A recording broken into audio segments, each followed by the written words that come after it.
The call came at 6:47 a.m. on a Wednesday, jolting me awake in my downtown Austin apartment. My phone buzzed against the nightstand with an unknown number, but something told me to answer it anyway. The voice on the other end was crisp, professional, belonging to someone who clearly hadn't slept much either. "Is this Maya Thompson?" the man asked. "This is David Chen from Chen Associates. I'm calling regarding your grandfather's estate. Before we jump back in, tell us where you're tuning in from, and if this story touches you, make sure you're subscribed, because tomorrow I've saved something extra special for you." I sat up slowly, my heart already racing. Grandpa Bill had passed away 3 weeks ago, and the funeral had been a blur of black clothes and hushed conversations about his incredible life. But estate? Nobody had mentioned anything about an estate to me. "I'm sorry, I think there might be some confusion," I said, rubbing sleep from my eyes. "My parents are handling all of Grandpa's affairs.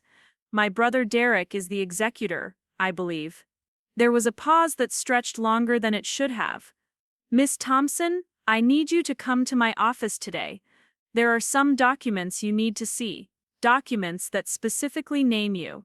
I had always been the shadow in my family, not in a dramatic Cinderella way, but in the quiet, overlooked manner that happens so gradually you don't notice until you're 32 years old, and realize you've been background noise for most of your life. Growing up in the Thompson household meant understanding your place in the hierarchy, and mine had been established early and definitively. Derek was the golden boy from the moment he took his first breath. 2 years older than me, he possessed that effortless charm that made adults light up when he entered a room. Teachers loved him, coaches recruited him, and our parents treated him like he was destined for greatness, which, according to everyone around us, he absolutely was. I remember being 7 years old, sitting at our kitchen table in our Lakeway home, proudly showing my mom a drawing I'd made of our family. I'd spent hours on it, carefully coloring each figure and adding details like Dad's favorite blue shirt and Mom's pearl earrings. But when I handed it to her, her eyes immediately went to Derek, who was at that moment walking through the door with a trophy from his Little League game. "That's nice, honey," she said, barely glancing at my artwork before rushing to embrace Derek. "Tell me everything about the game." My drawing ended up on the refrigerator, but tucked behind the grocery list where only the corner showed. Derek's trophy joined the growing collection on the mantel in our living room, catching the light every morning when the sun streamed through our large windows. This became the pattern of our childhood. Derek's achievements were family celebrations, mine were polite acknowledgments. When he made varsity football as a sophomore, Dad took the day off work to call his brothers and share the news. When I won the district art competition that same year, Mom mentioned it casually during Sunday dinner at Grandpa's ranch, almost as an afterthought between discussing Derek's college recruitment letters. But Grandpa Bill was different. He was the one person in our family who seemed to see me clearly, without the filter of comparison to my brother. Every Sunday, our extended family would gather at his sprawling ranch in Dripping Springs, just outside Austin. While the adults congregated on the wraparound porch discussing business and local politics, and Derek held court with our younger cousins, playing the role of the cool older cousin, Grandpa would find me. "Maya, walk with me," he'd say, and we'd stroll through his property, past the old oak trees and toward the pond where he kept a small rowboat. He'd ask me about my art, my thoughts on books I'd been reading, my dreams for the future. He listened with the kind of attention that made me feel important, valued, seen.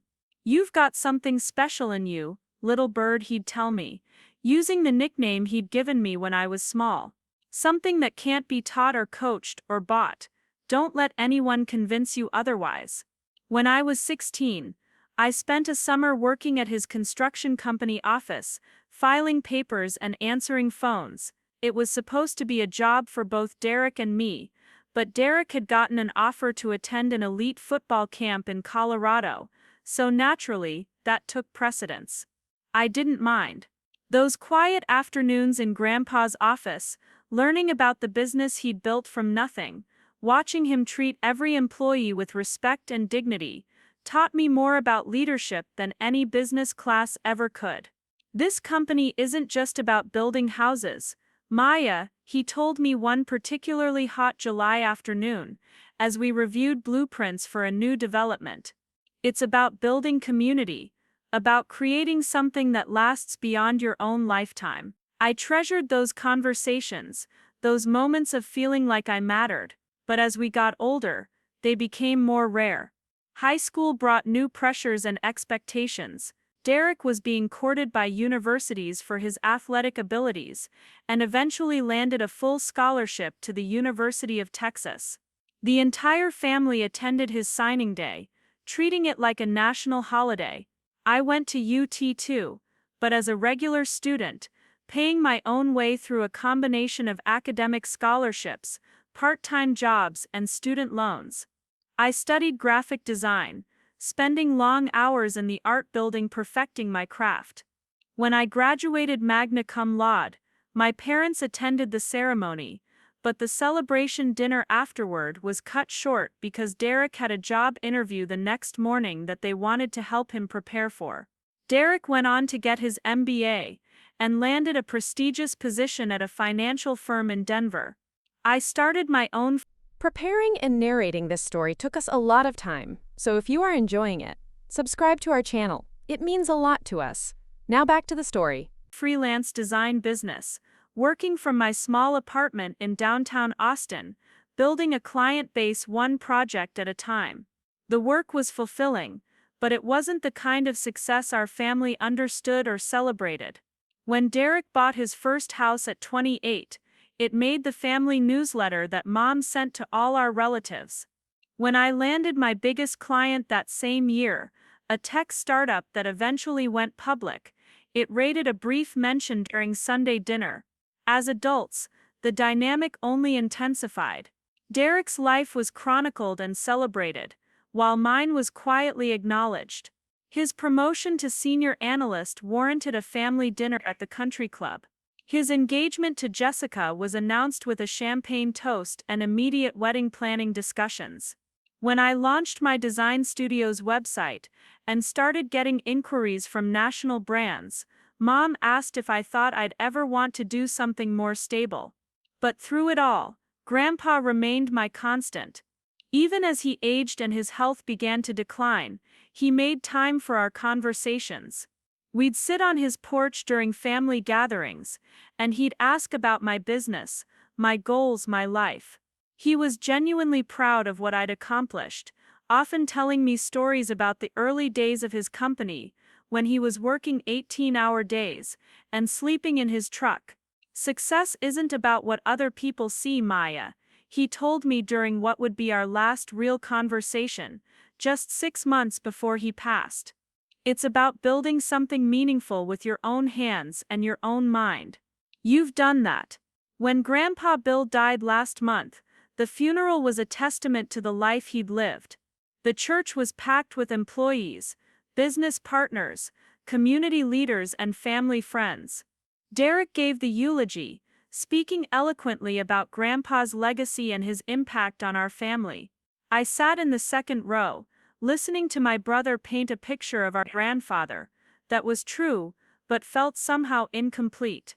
Derek spoke about business acumen and financial success, about the company Grandpa had built and the wealth he'd accumulated. All accurate, but missing the quiet moments, the gentle wisdom, the way Grandpa had of making everyone feel important. After the service, during the reception at the ranch, I overheard my parents discussing Grandpa's affairs with Aunt Patricia and Uncle Mike. The assumption was clear and unquestioned.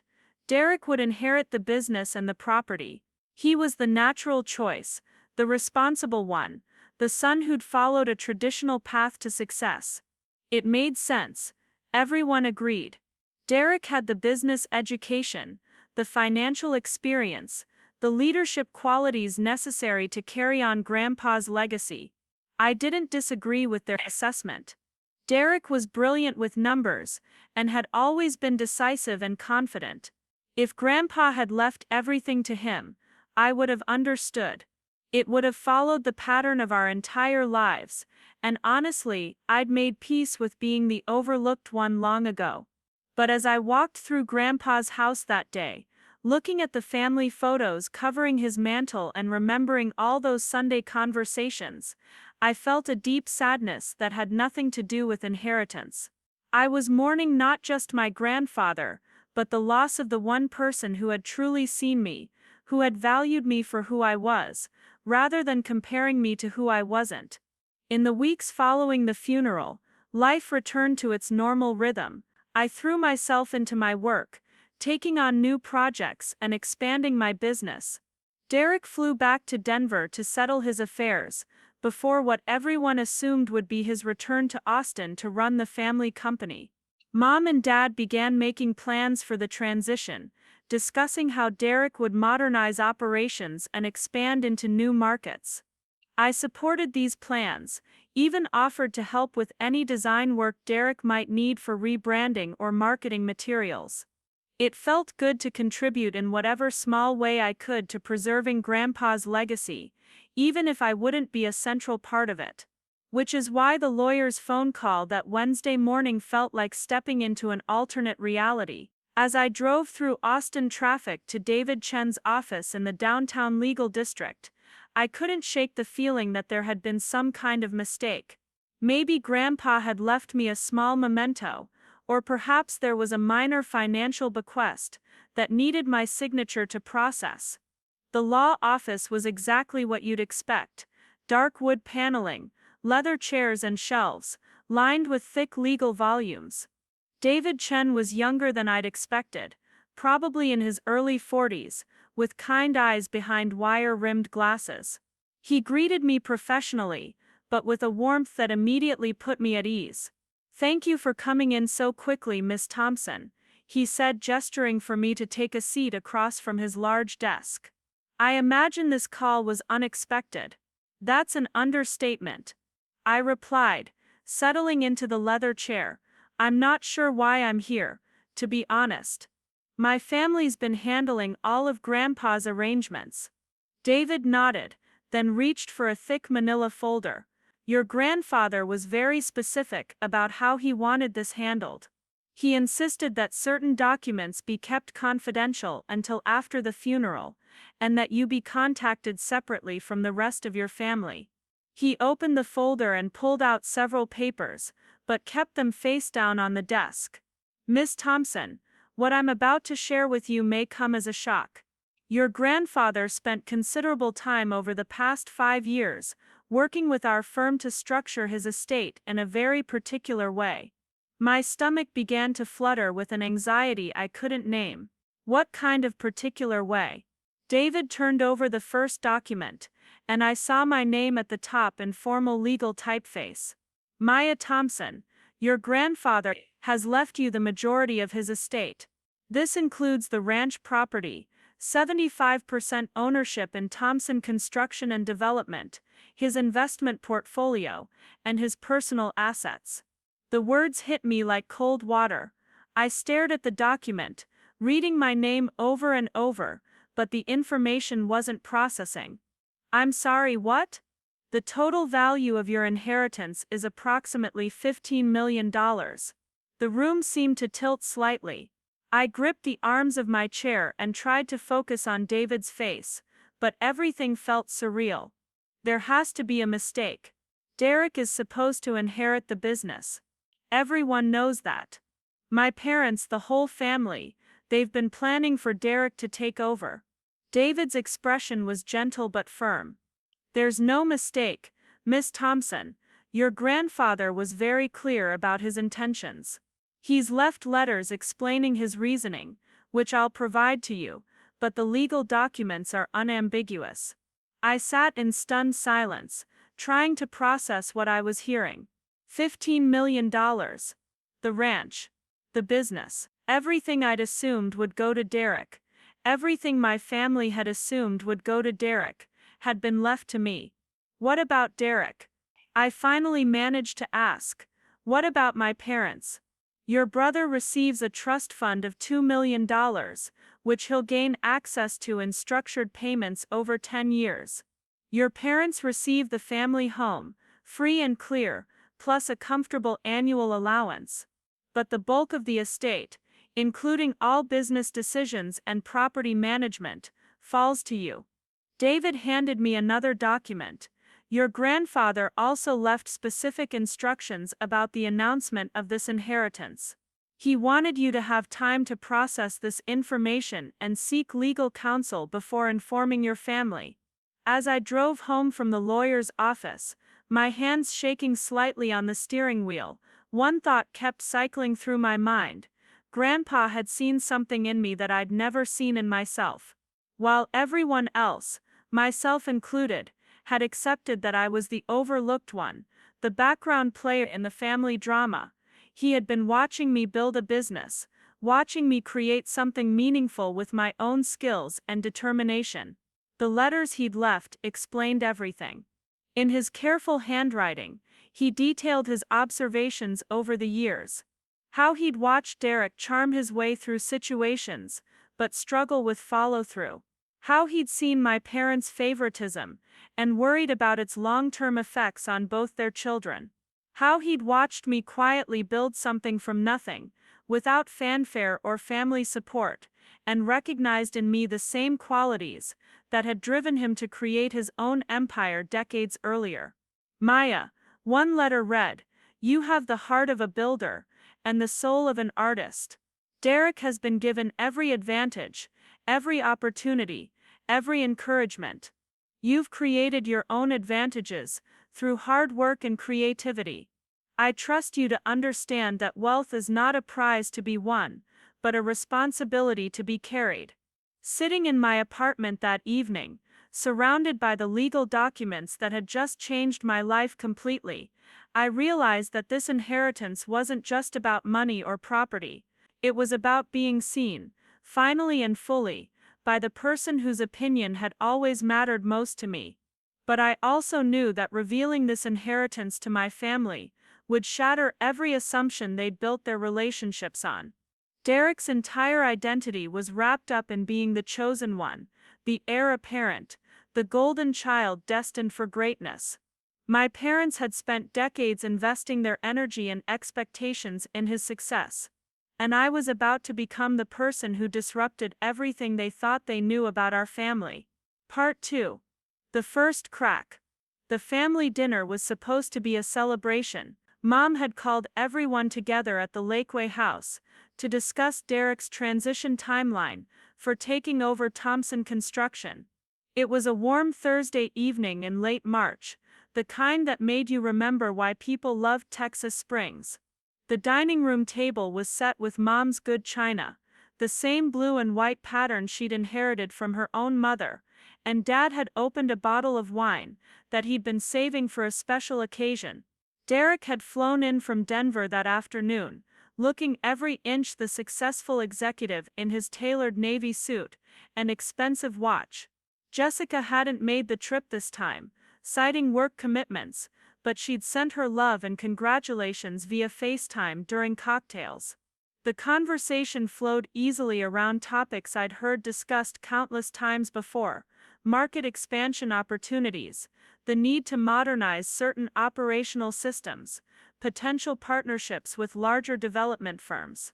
I sat in my usual spot at the table, the chair that had been mine since childhood, listening to my family plan Derek's future with the kind of enthusiasm typically reserved for expecting parents discussing nursery themes. Dad pulled out spreadsheets showing the company's financial performance over the past 5 years, highlighting growth trends and profit margins, with the pride of someone showing off grandchildren's photos. The timing couldn't be better, Dad was saying, gesturing with his wine glass toward Derek. The Austin market is booming, and with your financial background, you'll be able to take advantage of opportunities your grandfather might have been too conservative to pursue. Derek nodded thoughtfully, already slipping into the role of company leader. I've been thinking about diversification strategies. Maybe expanding into commercial real estate, or even looking at some of the new sustainable building technologies. There's a lot of grant money available for green construction projects. Mom beamed at him with the kind of maternal pride that could power a small city. Your grandfather would be so proud to see you stepping into this role. It's what he always wanted for the family business. I took a sip of my wine and felt the familiar sensation of being a spectator in my own family's story. It wasn't bitter anymore, just a resigned acceptance that had settled into my bones over 32 years. This was how things worked in the Thompson family. Derek made plans, and everyone else adjusted their expectations accordingly. But then Uncle Mike, who'd been mostly quiet during dinner, asked the question that changed everything. Has anyone actually seen Bill's will yet? I mean, I know we're all assuming Derek inherits the business, but shouldn't we wait for the official reading before making all these plans? The question hung in the air like smoke from a snuffed candle. Dad and Mom exchanged a glance that lasted maybe 2 seconds too long, and Derek set down his fork with the kind of deliberate movement that suggested he was working to maintain his composure. The lawyer's office called yesterday. Dad said slowly. They want to schedule a formal reading for next week. Apparently there are some specific provisions that need to be discussed with the entire family present. Aunt Patricia, who'd been helping Mom clear the appetizer plates, paused in the doorway. Provisions? What kind of provisions? We don't know yet. Mom admitted, and I caught something in her voice that I'd never heard before. Uncertainty, maybe even worry. Mr. Chen was very formal about the whole thing, said it was important that everyone attend. Derek leaned back in his chair, and for the first time all evening he looked less than completely confident. I'm sure it's just legal protocol. Grandpa probably had some specific wishes about how the transition should be handled, or maybe there are tax implications that need to be explained. But even as he said it, I could tell he was trying to convince himself as much as anyone else. There was something about the way he kept adjusting his watch, a nervous habit I remembered from our childhood, whenever he was worried about a test or a game. The conversation moved on to other topics, but the ease of the evening had been broken. Throughout dessert, I noticed my parents exchanging glances, and Derek seemed distracted, checking his phone more frequently than usual. When Uncle Mike brought up a funny story about Grandpa's legendary stubbornness during a construction project in the 80s, everyone laughed, but the laughter felt forced, performative. After dinner, I was helping Mom load the dishwasher when she said something that made my stomach clench with an emotion I couldn't immediately identify. Maya, honey, you don't think your grandfather would have done anything unexpected, do you? I looked up from rinsing wine glasses, studying my mother's face. She was trying to appear casual, but there was genuine anxiety in her expression. What do you mean? I don't know. It's just that he was acting a little strange in his final months. Asking odd questions about your business, wanting to know about your finances and your 5-year plans. I thought maybe he was just being a proud grandfather, but now I'm wondering if there was more to it. The memory of those conversations with Grandpa rushed back to me. How he'd asked detailed questions about my client base, my revenue streams, my business goals. At the time, I'd been flattered by his interest, grateful that someone in the family was taking my work seriously. But now, in light of Mom's worried tone, those conversations took on a different significance. He was always interested in what I was doing, I said carefully, not wanting to add to her anxiety, but also not entirely sure what I was supposed to be feeling about this whole situation. Mom nodded, but she still looked troubled. I suppose you're right. It's just that he never showed that kind of interest in Derek's career details. Which seemed odd, given that Derek was going to inherit the business. The phrase "was going to inherit" struck me as strange. Not as going to inherit, but was going to, like she was already beginning to accept that their assumptions might have been wrong. When I got home that night, I sat in my apartment staring at the manila envelope the lawyer had given me, which contained copies of all the inheritance documents. I hadn't told anyone about my meeting with David Chen, partly because I was still processing the information myself, and partly because I had no idea how to begin such a conversation. Hey family, remember how you've spent the last month planning Derek's takeover of Grandpa's empire? Well, funny story. The absurdity of the situation was almost overwhelming. In 3 days, I would sit in a lawyer's office and watch my family's entire worldview collapse.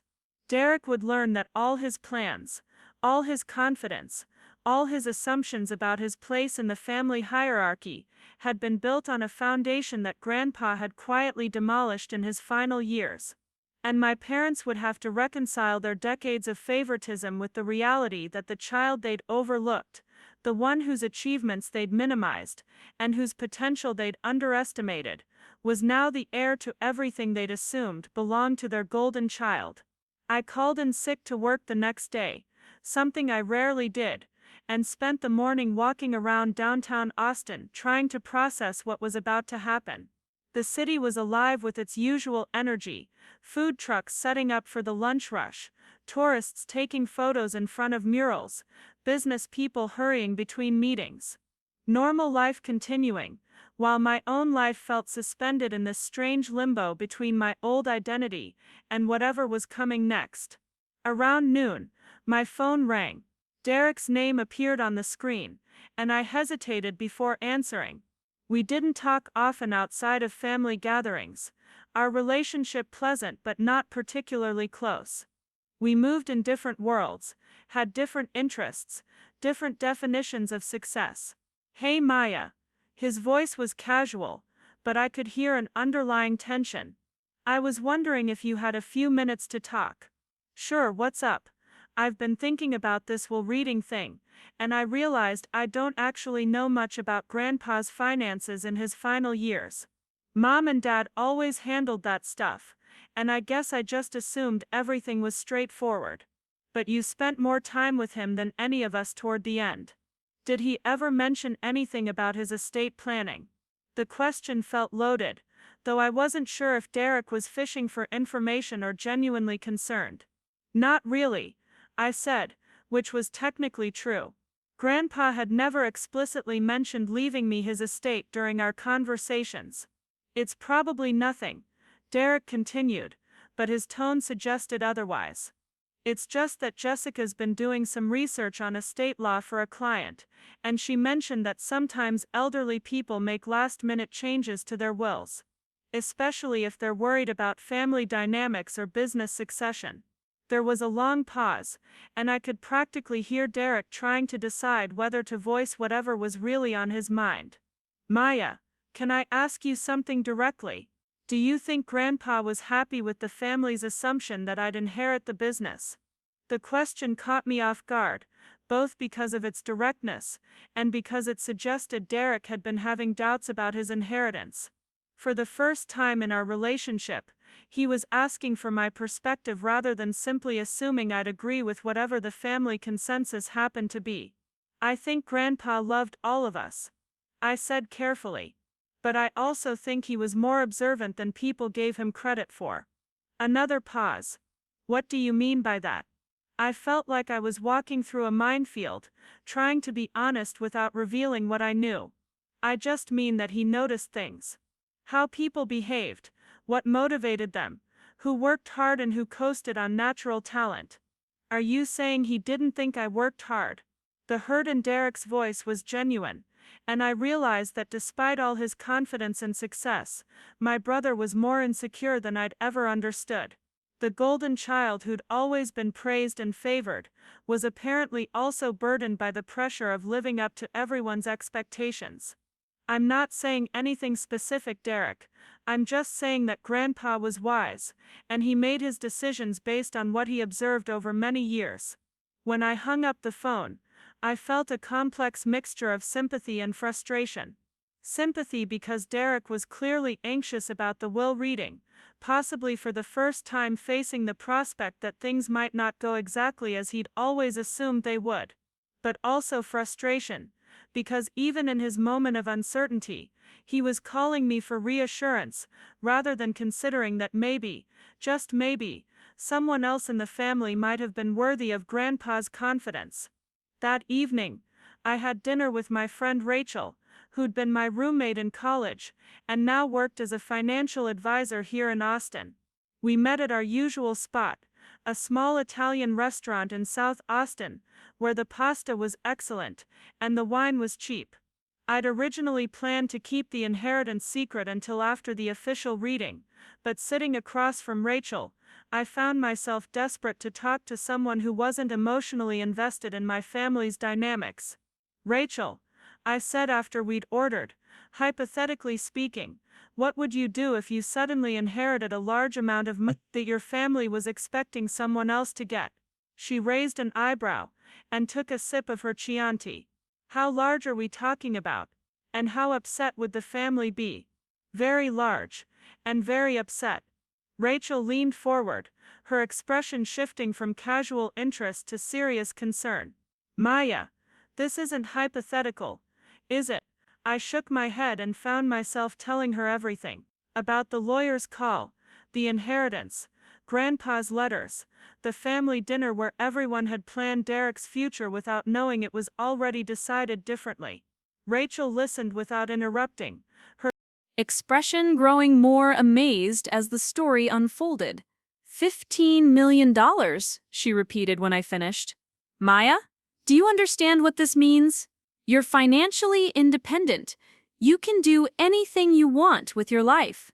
I know, I said, though the reality still felt abstract, but I keep thinking about Derek. His entire identity is built around being the chosen one, and my parents, they've invested so much in his success, emotionally and financially. This is going to devastate them. Rachel nodded thoughtfully. But that's not your responsibility. Your grandfather made this decision for his own reasons, and from what you've told me about your family dynamics, those reasons sound pretty solid. She was right, of course. Grandpa's decision wasn't random or spiteful. His letters had made clear that this inheritance was based on years of observation, careful consideration of each family member's character and capabilities. He'd seen something in me that even I hadn't fully recognized, and he'd structured his estate to reflect those observations. But knowing that didn't make the prospect of Monday's will reading any less daunting. In 3 days, I would walk into that lawyer's office as the overlooked daughter and walk out as the primary heir to a $15 million empire. And my family would have to reckon with the reality that all their assumptions about worth, potential, and family hierarchy had been fundamentally wrong. As I drove home that night, I thought about Grandpa's ranch, which would soon be mine.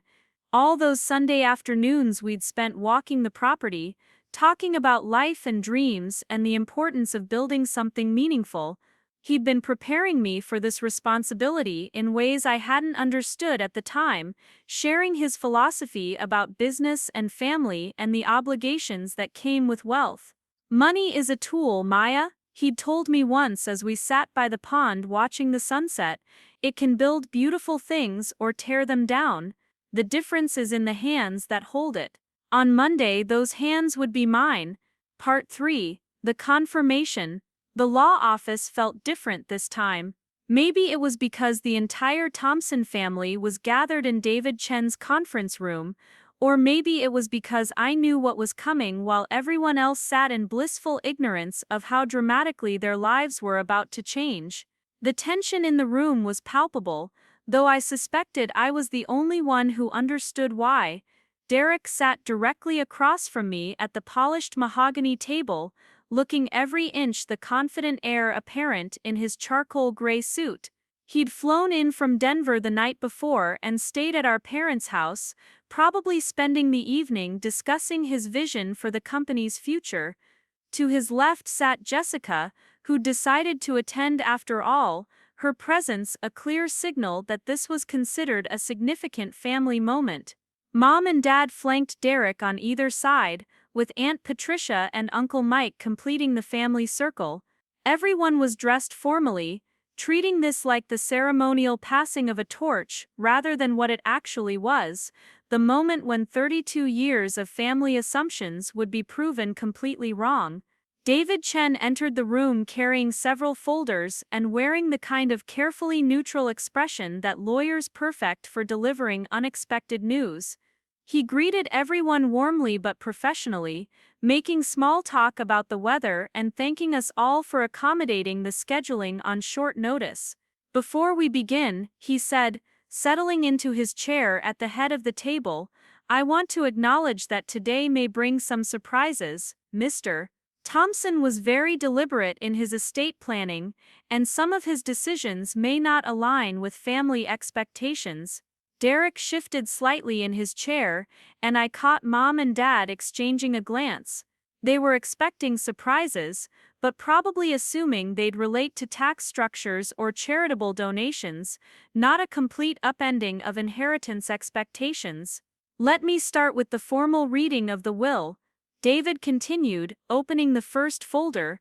William Thompson, being of sound mind and body, hereby declares this to be his last will and testament, superseding all previous versions. He read through the standard legal language, the technical provisions about debts and taxes, the appointment of executors and trustees. Everyone listened politely, but I could sense the collective impatience in the room. This was all preamble to the main event, the moment when Derek would officially become the heir to Thompson Construction and everything that came with it. To my son Robert and daughter-in-law Linda Thompson, David continued, I leave the family home at 1247 Lakeway Drive, free and clear of all mortgages and liens, along with an annual stipend of $50,000 to be distributed monthly for the remainder of their lives. Dad reached over and squeezed Mom's hand.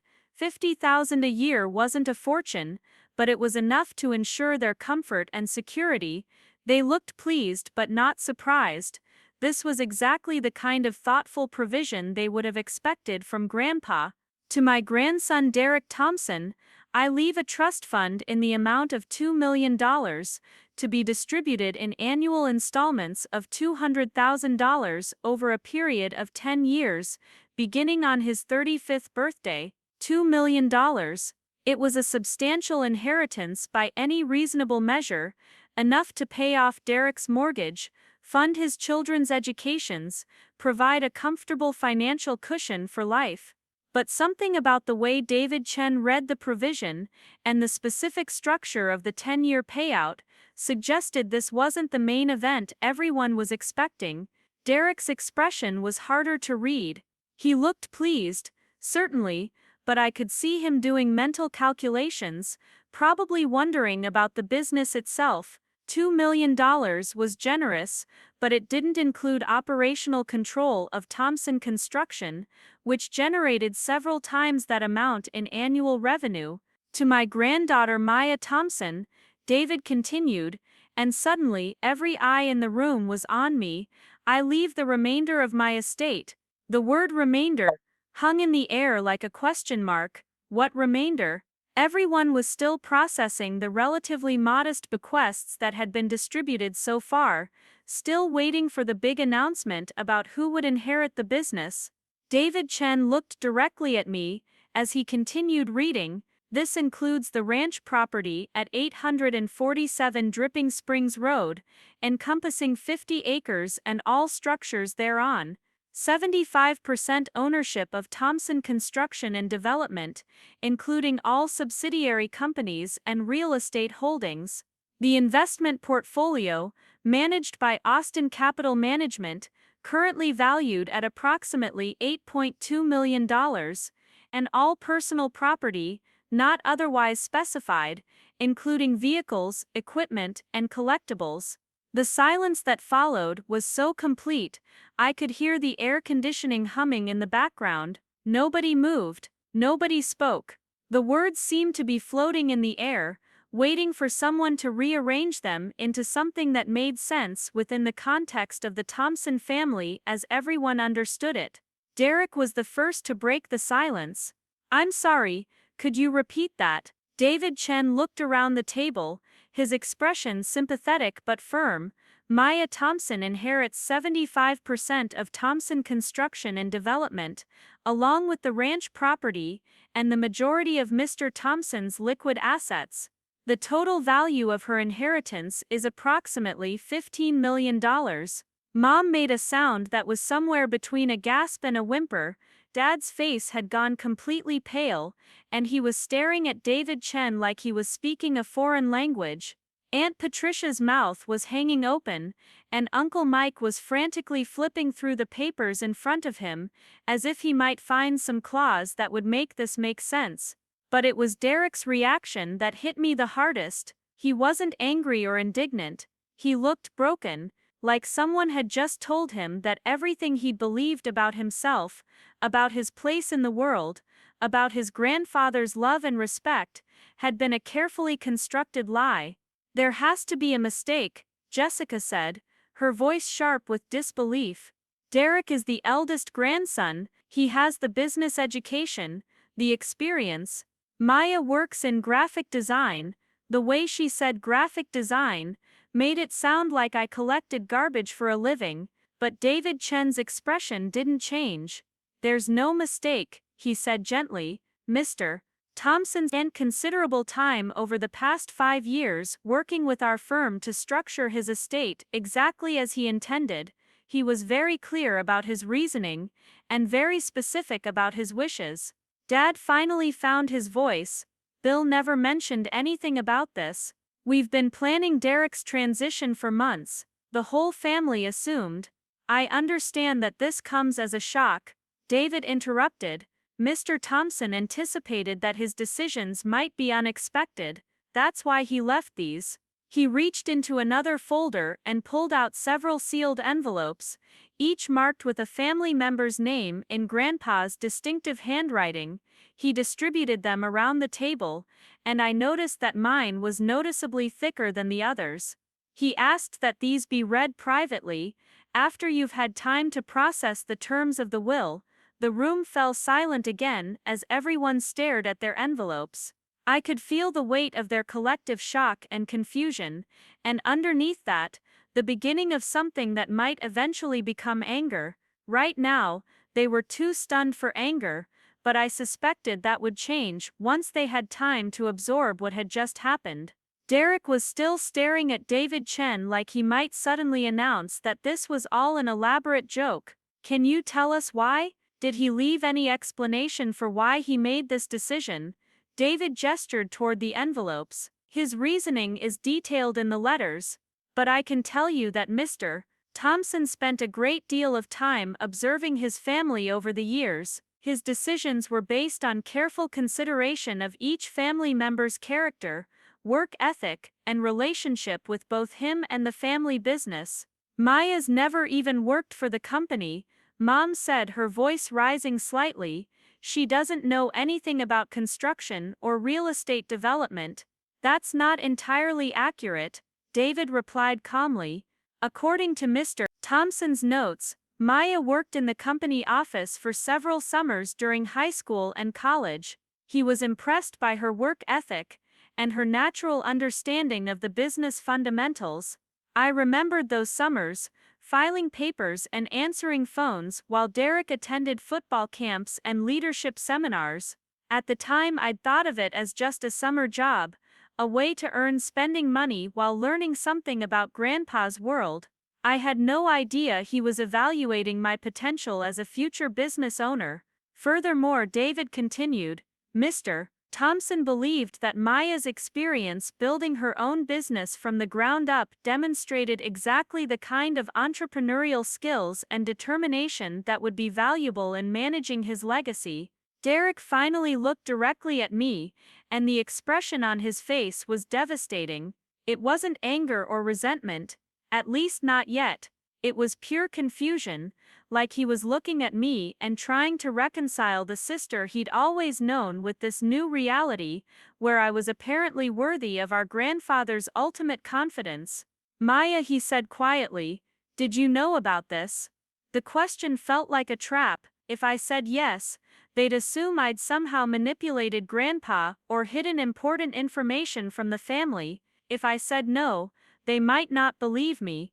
But I also couldn't lie, not in a room full of lawyers and family members who were about to read Grandpa's detailed explanations for his decisions. I found out a few days ago, I said honestly. Mr. Chen called me to come in and review the documents before today's reading, and you didn't tell anyone? Mom's voice was sharp with hurt and accusation. I was asked not to. Mr. Chen said Grandpa wanted everyone to hear the information together, in an official setting. Dad was shaking his head slowly, like he was trying to wake up from a bad dream. I don't understand any of this. Bill always talked about Derek taking over the company. He was so proud when Derek got his MBA, so excited about his business experience. Mr. Thompson was indeed proud of Derek's achievements, David Chen said diplomatically, but he also had concerns about the family dynamics and whether Derek's path to success had prepared him for the kind of leadership the company would need. The implications of that statement hung heavy in the air. Grandpa hadn't just chosen me over Derek, he'd made a deliberate decision that Derek wasn't the right person to carry on his legacy. That realization was going to be devastating for my brother, whose entire identity had been built around being the chosen one, the heir apparent, the golden child, destined for greatness. Jessica was furiously scribbling notes on a legal pad she'd pulled from her purse. We need to understand the legal implications here. This will be contested. Are there grounds for challenging Mr. Thompson's mental competency at the time these documents were drafted? David Chen's expression remained professionally neutral, but I caught a slight tightening around his eyes. Mr. Thompson underwent comprehensive medical and psychological evaluations as part of his estate planning process. Our firm required these assessments, given the substantial value of the estate and the unconventional nature of some of his decisions. He was found to be completely competent and of sound mind. Unconventional, Derek repeated, his voice hollow. That's one way to put it. The meeting continued for another 30 minutes, covering technical details about trust structures, business operations, and the timeline for transferring assets. But the real drama was over. The bomb had been dropped, and now everyone was sitting in the crater, trying to figure out how to move forward. As we prepared to leave, Derek approached me near the conference room door. His face was carefully composed, but I could see the storm of emotions brewing underneath. Maya, can we talk? Maybe grab coffee somewhere? I nodded, though I wasn't sure what there was to say. How do you have a conversation with someone whose entire worldview has just been shattered, especially when you're the person who's inadvertently holding the hammer? We walked to a small cafe a few blocks from the law office, neither of us speaking during the short journey. The afternoon was warm and bright, typical Austin spring weather, but the sunshine felt somehow disconnected from the heaviness of the moment. Derek ordered black coffee and sat down across from me at a small table by the window. For several minutes, he just stared into his cup, processing everything that had just happened. I keep waiting for this to make sense, he finally said. For the last hour, I've been running through every conversation I ever had with Grandpa, trying to figure out what I missed, what I did wrong. Derek, this isn't about you doing anything wrong. He looked up at me with eyes that were red-rimmed with exhaustion and shock. Isn't it, though? Grandpa left you $15 million and a business empire. He left me what amounts to a comfortable retirement fund. That's not an accident, Maya, that's a judgment. I didn't know how to respond to that, partly because I suspected he was right. Grandpa's letters had been clear about his reasoning, and while they weren't cruel or dismissive toward Derek, they were honest about what he saw as my brother's limitations. I've spent my entire life being told I was special, Derek continued, his voice barely above a whisper. The smart one, the successful one, the one with unlimited potential. Mom and Dad, teachers, coaches, everyone always told me I was destined for great things. And I believed them. I built my whole identity around being the golden child who would carry on the family legacy. He paused, taking a shaky sip of his coffee, but Grandpa was watching all of this, and he came to a completely different conclusion. He decided that you, the quiet one, the overlooked one, the one nobody ever talked about as having unlimited potential, were actually the one worthy of his trust. The pain in Derek's voice was almost unbearable. I wanted to comfort him, to find words that would soften this blow, but everything I considered saying felt inadequate or dishonest. I'm not saying this to make you feel guilty, he continued. You didn't ask for this, and you certainly didn't manipulate Grandpa into changing his will, but I need you to understand what this means for me. It means that everything I thought I knew about myself, about my place in this family, about my grandfather's love and respect, was wrong. We sat in silence for a while, watching people walk by on the busy downtown street, normal people living normal lives, unaware that the Thompson family was imploding just a few feet away behind a cafe window. What are you going to do? Derek finally asked. It was a simple question with incredibly complicated implications. What was I going to do with a $15 million inheritance? With a construction company I'd never expected to own? With a family that was about to be torn apart by resentment and shock? I don't know, I said honestly. I'm still trying to process all of this myself. Derek nodded, then reached across the table and squeezed my hand briefly. For what it's worth, Maya, I think Grandpa saw something in you that the rest of us missed. Maybe that's our failure, not his. As I drove home that afternoon, Derek's words echoed in my mind. Maybe the family's failure to see my potential wasn't just about overlooking me. Maybe it was about what that blindness revealed about all of them. Grandpa had been watching for decades, observing how his family treated each other, how they defined success, how they distributed love and attention and respect, and he'd decided that the person most worthy of his life's work was the one who'd been building her own success quietly, without fanfare or family support, while everyone else was focused on celebrating achievements that had come easily. That evening, alone in my apartment, I finally opened Grandpa's letter to me. It was 7 pages long, written in his careful script, and it explained everything I needed to know about why my life had just changed forever. Part 4. The Role Revelation. The letter felt heavy in my hands, not because of the paperweight, but because of the 32 years of family history it was about to reframe. I poured myself a glass of wine, settled into my favorite chair by the window overlooking downtown Austin, and began reading Grandpa's final words to me. My dearest Maya, it began, if you're reading this, then you've just learned that your life has changed in ways you probably never imagined. I expect you're feeling overwhelmed, confused, and maybe even guilty about inheriting what your family assumed would go to Derek. Let me explain why I made this decision, and why I believe you're the right person to carry forward what I've spent my lifetime building. The letter was dated just 6 months before his death, but it referenced observations and conversations going back years. As I read, I began to understand that Grandpa hadn't just been making casual conversation during our Sunday walks. He'd been conducting a decades-long evaluation of his family, watching how we each responded to challenges, success, failure, and responsibility. I've watched you since you were a little girl, Maya, and I've seen qualities that I recognized in myself at your age. Not the charming confidence that comes naturally to some people, but the quiet determination that builds lasting success. When you were 12, and decided to start a small business selling handmade jewelry at the farmer's market, I watched you research suppliers, calculate profit margins, and persist through slow sales days when other kids would have given up. You didn't make much money, but you learned something valuable about what it means to create something from nothing. I remembered that summer clearly. Most kids my age were sleeping in and watching TV, but I was up early every Saturday, setting up my small table at the downtown farmer's market, trying to sell bracelets and necklaces I'd made during the week. Derek had been at football camp that summer, doing something that the whole family was excited about. My jewelry business had been dismissed as a cute hobby, something to keep me busy while the important people did important things, but Grandpa had been watching.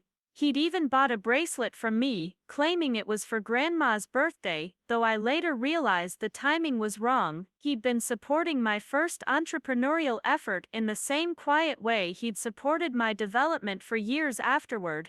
In high school, the letter continued, when you worked in my office those summers, I wasn't just giving you a job to keep you busy, I was watching how you approached tasks, how you interacted with employees, how you handled responsibility, you were never late, never complained about boring work, and you asked thoughtful questions about the business. More importantly, I watched how you treated people, you learned every employee's name, remembered details about their families, and showed the same respect to the janitor as you did to the senior managers. Those summers felt different in my memory now. I'd thought I was just filing papers and answering phones, earning money for college, while Derek attended leadership seminars and business camps that our parents paid for. But Grandpa had been evaluating my character, my work ethic, my natural understanding of what leadership actually meant. Derek is a good man, the letter continued, and I could feel Grandpa's careful consideration in every word. He's intelligent, charming, and ambitious, but he's also been given every advantage, every opportunity, every reason to believe that success should come easily to him. He's never had to build something from nothing, never had to prove himself without the family name opening doors, never had to persist through failure or rejection.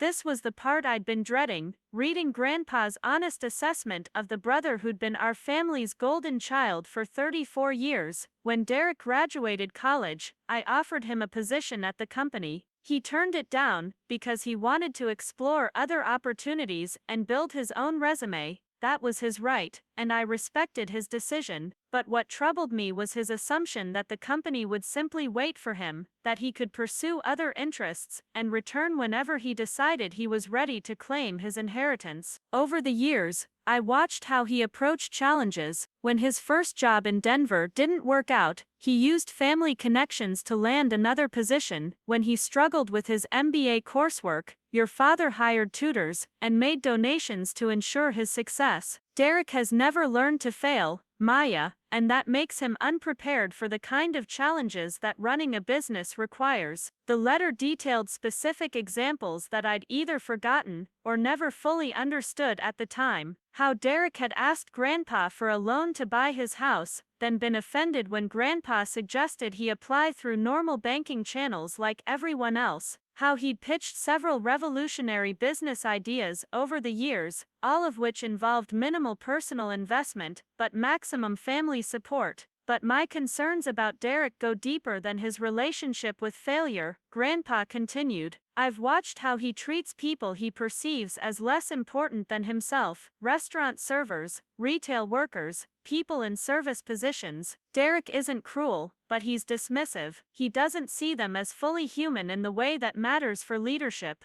I thought about family dinners over the years, how Derek would interrupt servers mid-sentence, or barely acknowledge people who were helping him. It wasn't malicious, just the unconscious behavior of someone who'd never had to consider what it felt like to be overlooked or undervalued. You, on the other hand, have built your business from scratch. You've learned to handle rejection, to persist through lean months, to treat every client and vendor with respect, because you understand that your success depends on relationships, not just talent. You've proven that you can create value without relying on family resources or connections. The letter went on to detail observations I'd never realized anyone was making, how I'd helped elderly clients with computer problems, even when they couldn't afford to pay my full rate, how I donated my design services to local nonprofits, how I'd built a network of professional relationships based on competence and reliability, rather than family name or social connections. But perhaps most importantly, Grandpa wrote, I've watched how you handle being overlooked, and that's taught me everything I need to know about your character. You could have become bitter or resentful about the family's focus on Derek's achievements. You could have demanded more attention or tried to compete with him for recognition. Instead, you quietly built a life you could be proud of, regardless of whether anyone else noticed or celebrated your achievements.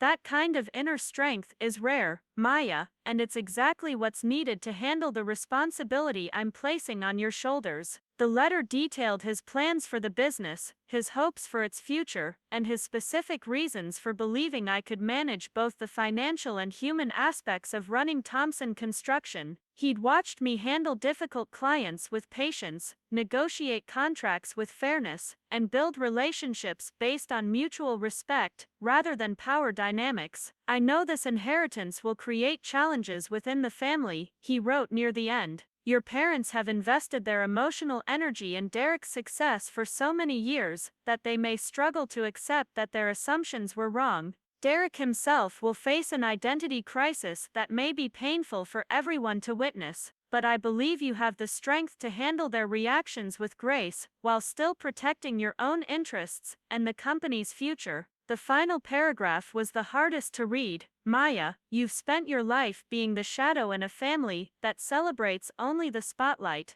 but shadows are created by light, and you've always been the steady source of illumination that others took for granted. Now it's time for you to step into the light yourself. Don't let guilt or family pressure convince you to give away what you've earned through character and persistence. You are exactly the right person for this responsibility, even if it takes everyone else time to understand why. I set the letter down and sat in the growing darkness of my apartment, watching the city lights flicker on across Austin's skyline. Everything I'd believed about my place in the family, about my grandfather's perceptions, about my own worth and potential, had been fundamentally rewritten in the space of 7 handwritten pages. Grandpa hadn't just been kind to me out of pity for the overlooked granddaughter. He'd been cultivating a relationship with his chosen successor, observing my development, and preparing me for this moment, even when I had no idea what he was doing.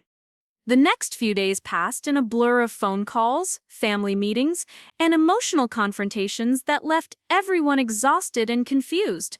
Mom called me crying Tuesday morning, asking if there was some way to fix the situation. Dad showed up at my apartment Wednesday evening with a bottle of bourbon and a proposal that I accept a minority stake in the company while letting Derek run operations.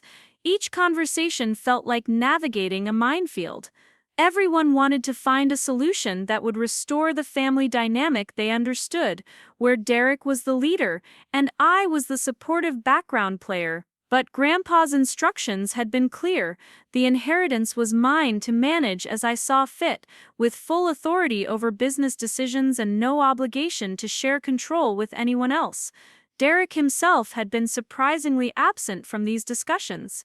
After our coffee conversation Monday afternoon, he'd returned to Denver without attending any of the family meetings or participating in the increasingly frantic phone calls between our parents and various relatives.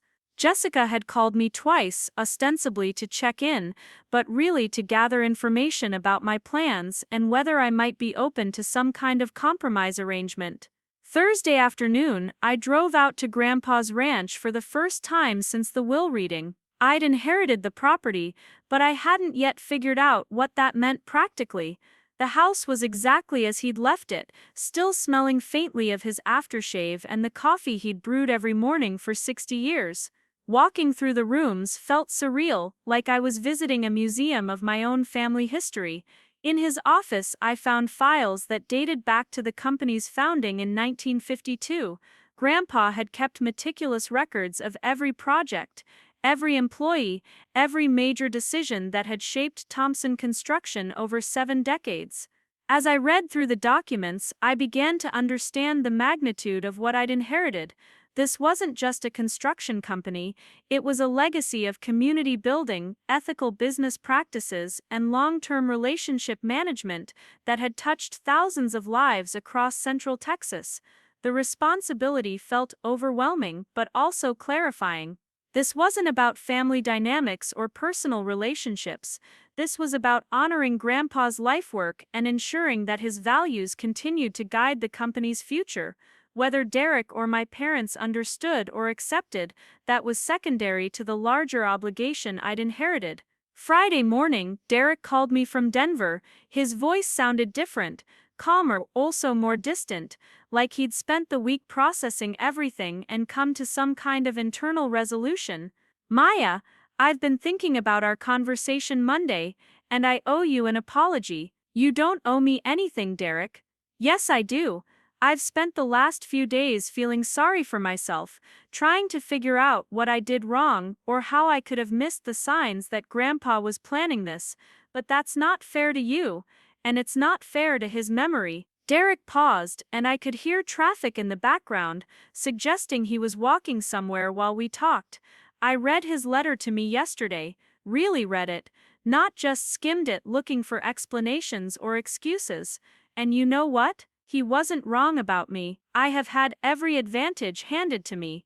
I have taken for granted that success would come easily, that family support would always be available, that I could make plans for other people's assets without consulting them. This level of self-awareness was new for Derek, and it caught me off guard.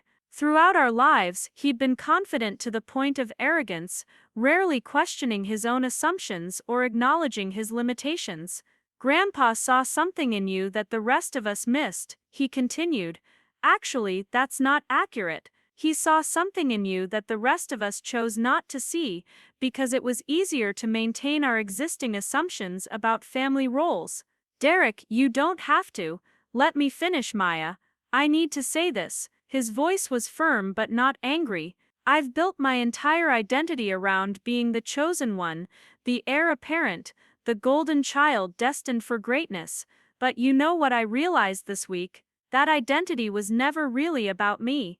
It was about what other people projected onto me. Parents who wanted to live vicariously through their successful son, teachers who enjoyed having a naturally gifted student, coaches who liked working with raw talent.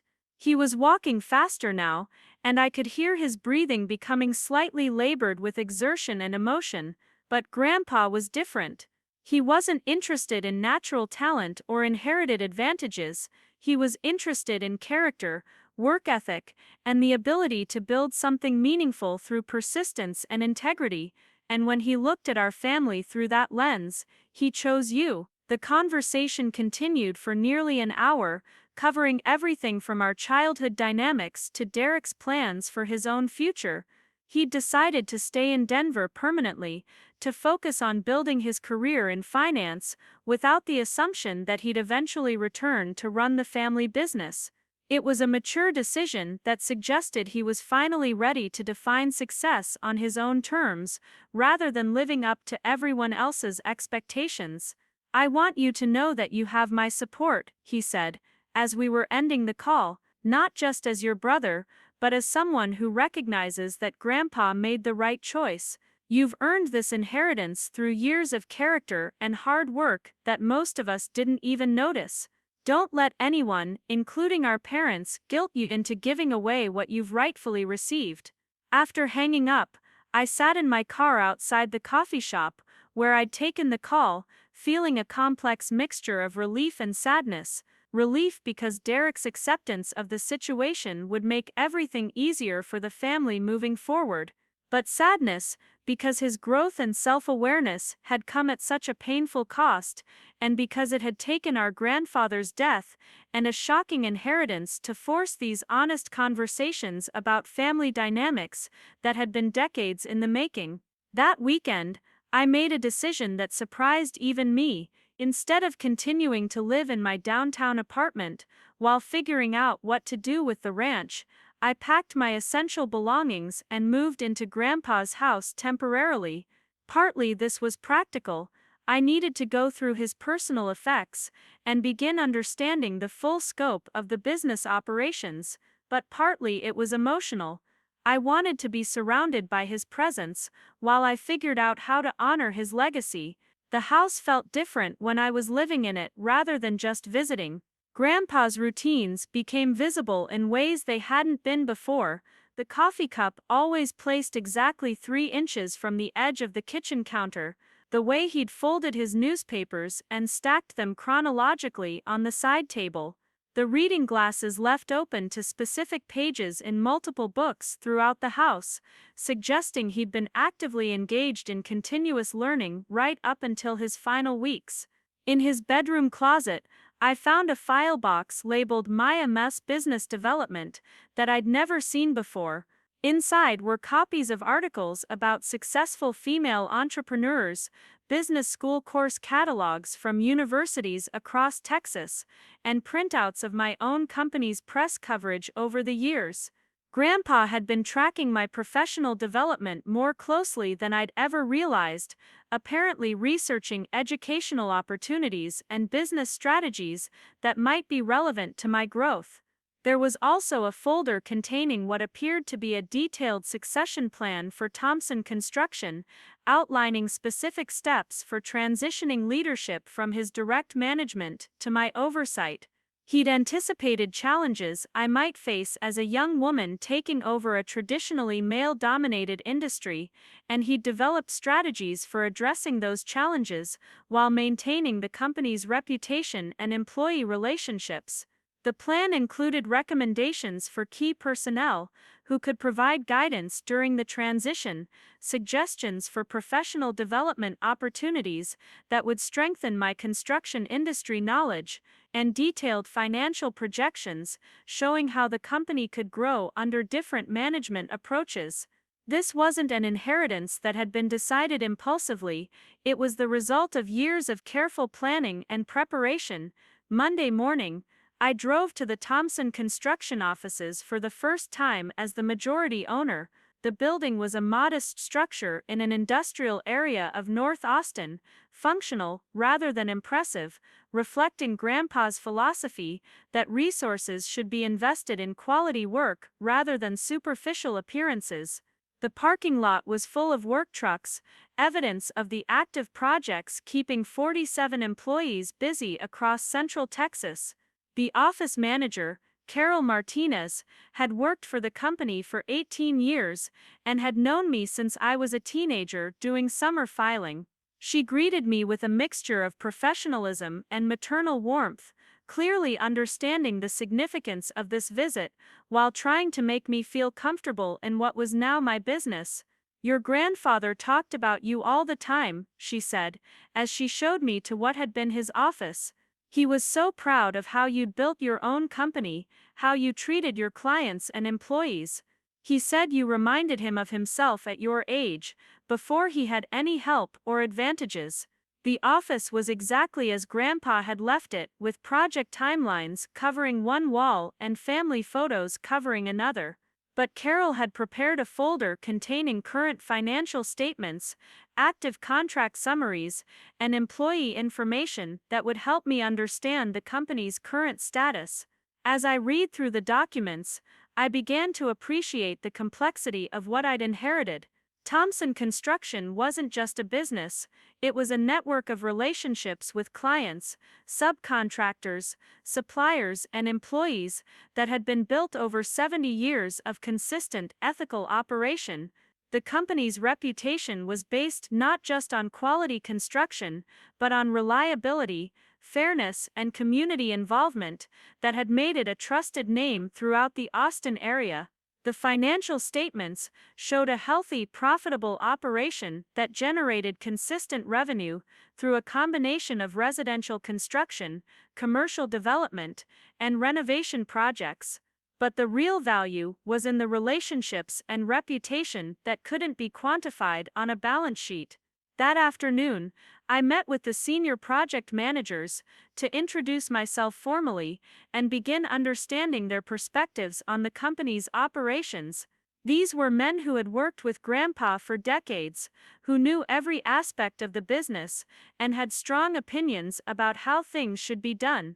Jim Rodriguez, the senior residential manager, had been with the company for 23 years and had known me since childhood. He was respectful, but clearly curious about my plans and qualifications for running a construction company.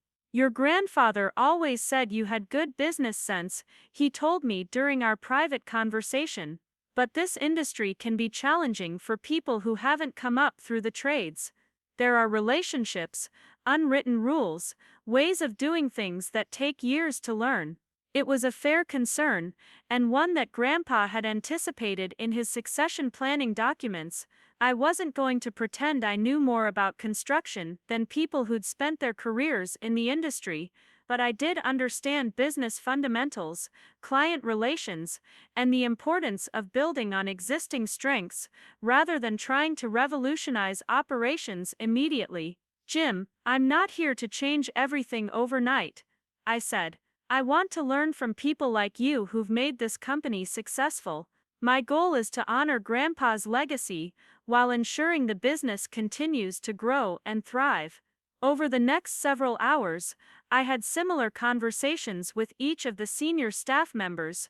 The message was consistent: respect for the existing culture and operations, willingness to learn from experienced professionals, and commitment to maintaining the ethical standards and community focus that had defined Thompson Construction for 7 decades. By the end of the day, I felt cautiously optimistic about my ability to manage this responsibility. The inheritance wasn't just about money or property, it was about stewarding a legacy that had taken a lifetime to build. But I also felt the weight of Grandpa's confidence in my abilities and his belief that I could grow into this role successfully. That evening, I called my parents to give them an update on my first day at the company.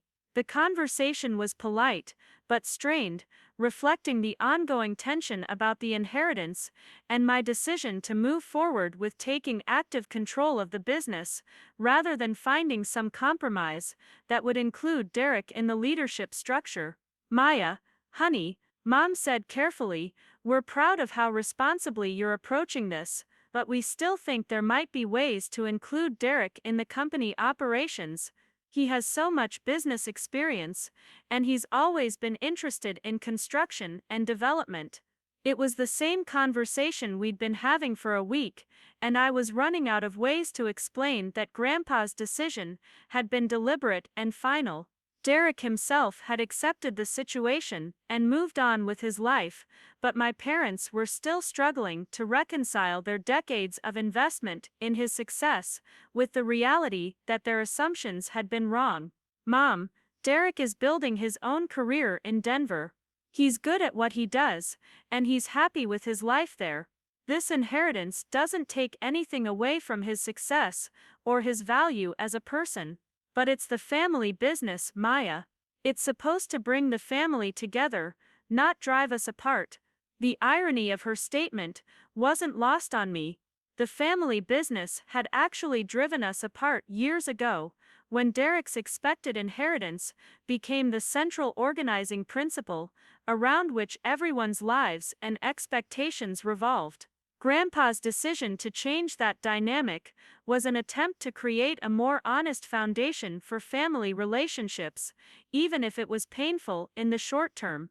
The business is supposed to serve the community and provide good jobs for its employees, I said gently. Family harmony is important, but it's not the primary purpose of Thompson Construction. After ending the call, I walked out onto the ranch's front porch and looked across the property that was now mine. The sunset was painting the sky in brilliant oranges and purples, and I could hear cattle lowing in the distance from a neighboring ranch. This land, this business, this responsibility had all been entrusted to me by someone who believed I could handle it successfully. For the first time since receiving the inheritance, I felt ready to stop questioning whether I deserved it, and start focusing on proving that Grandpa's confidence had been justified. Part 5. The pattern recognition. The revelation came, not in a dramatic moment, but through the slow accumulation of memories that suddenly rearranged themselves into a clear pattern. It was Thursday evening, my second week living at the ranch, and I was going through boxes of Grandpa's papers in what had been his study. Most of the documents were business-related, but occasionally I'd find personal items that offered glimpses into how his mind worked and what he valued. That's when I found the journal. It was a simple leather-bound book, worn smooth from years of handling, tucked between tax records from 1987 and employee files from the early 90s. The entries weren't dated consistently, but they spanned roughly 15 years, from when I was in high school until just a few months before Grandpa's death. They weren't daily diary entries, but rather observations and reflections about family dynamics, business decisions, and the people in his life. Reading it felt like discovering a secret history of my own family, told from a perspective I'd never had access to before. Grandpa had been documenting his growing concerns about the family's treatment of me and his evolving understanding of each grandchild's character and potential. One entry from when I was 17 particularly struck me. Derek came by the office today to ask about summer opportunities. Wants something that will look good on college applications, but doesn't want to start at entry level like the other kids. Maya, meanwhile, has been here every day for 3 weeks, arriving early and staying late. Yesterday she reorganized the entire filing system without being asked and caught an error in the Johnson contract that could have cost us thousands. Derek has natural talent, but expects special treatment. Maya has natural ability, but earns her opportunities. Another entry, from my sophomore year of college, detailed an interaction I'd completely forgotten. Maya called today to ask if she could bring her study group to tour one of our job sites for a business class project. Spent 2 hours explaining construction economics and project management to 5 kids who had no reason to care about our industry. Maya asked thoughtful questions about labor costs and supplier relationships. Her professor later called to thank me and mentioned that Maya's presentation was the most professionally researched in the class. She's learning to see connections between different types of business operations. As I continued reading, I began to understand that Grandpa hadn't just been observing our individual achievements, he'd been tracking how Derek and I approached challenges, handled responsibility, and treated other people over many years. The pattern that emerged was consistent and telling.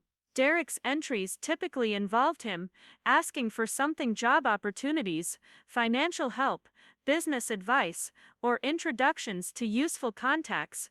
My entries usually involved me offering something: help with projects, solutions to problems, or simply spending time with Grandpa because I enjoyed his company.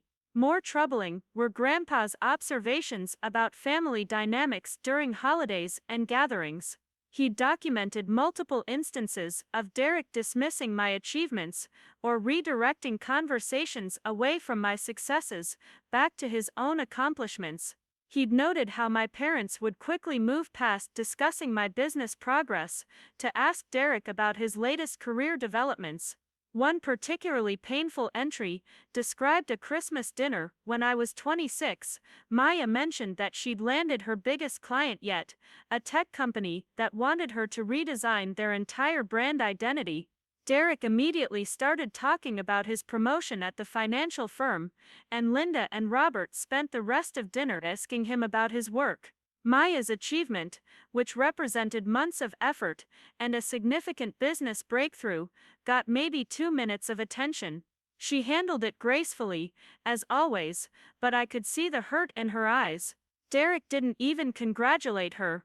I remembered that dinner, remembered the excitement I'd felt about landing that client, and how quickly it had been overshadowed by Derek's news.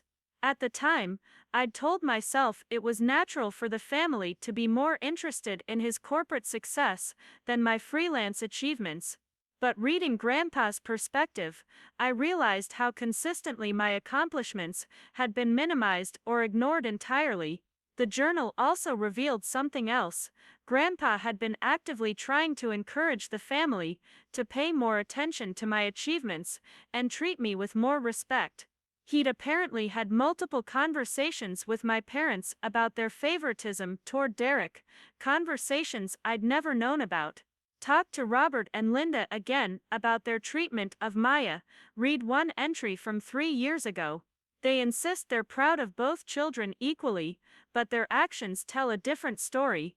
They attend every one of Derek's work events, but have never visited Maya's office. They ask detailed questions about his finances and career plans, but seem to think Maya's business is just a hobby. When I point this out, they get defensive and say Maya has never seemed to need as much support as Derek. They're missing the point entirely. Another entry revealed that Grandpa had tried to include me more prominently in family business discussions, only to be overruled by my parents, suggested that Maya join us for the quarterly business review meetings, given her background in marketing and client relations. Robert immediately said it wasn't necessary, since Derek would be taking over eventually.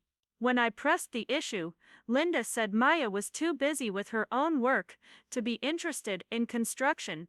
They've never asked her if she'd be interested. Reading these entries was like discovering that someone had been advocating for me behind the scenes for years, fighting battles I didn't even know were being fought.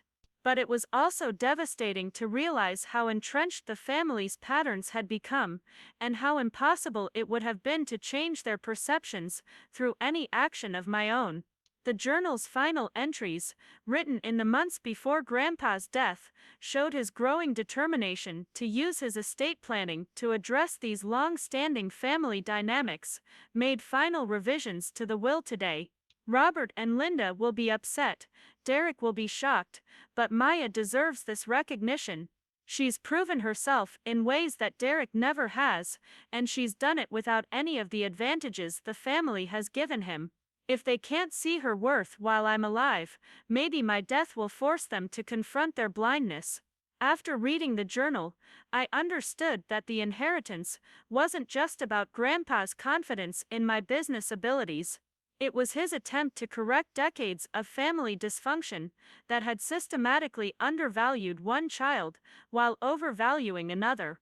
He'd tried to address these patterns through conversation and gentle intervention, but when those efforts failed, he'd used the ultimate tool available to him, his will. The next morning, I drove into Austin to meet with Rachel for lunch. I needed to talk to someone outside the family about what I'd discovered, someone who could help me process the implications of learning that my grandfather had been documenting my family's dysfunction for 15 years. We met at a small Mexican restaurant near her office, and I brought the journal with me. Rachel read several entries while we waited for our food, her expression growing more troubled with each page. "Maya, this is heartbreaking," she said, closing the journal carefully. "Your grandfather clearly loved you deeply, but he was also documenting some pretty serious emotional neglect." "That's too strong a word," I protested automatically, though even as I said it, I wasn't sure I believed it. "Is it? Look at this pattern.